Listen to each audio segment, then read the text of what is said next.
As the Power Source program evolved, we developed a concept we call the gap.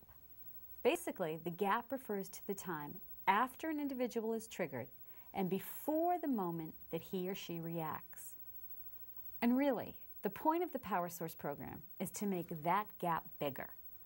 By making the space between the trigger and the reaction larger, participants have time to implement some of the cognitive strategies taught during the program.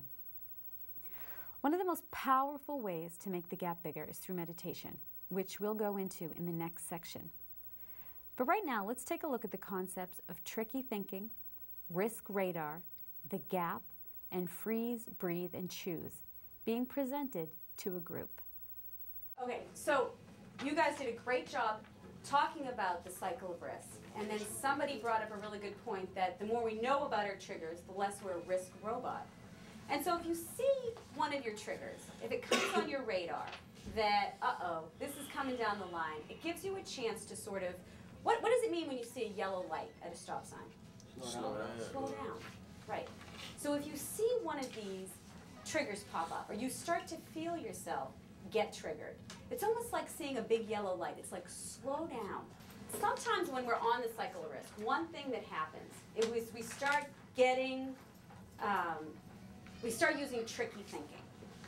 Tricky thinking is basically telling yourself, I can take this risk because there's no consequences. There's no consequences. I can take this risk because it's nothing serious. It's nothing serious. I can take this risk because I can do it. I can do it. Is anybody gonna get hurt? Nah. Nah. Am I gonna get caught? Nah.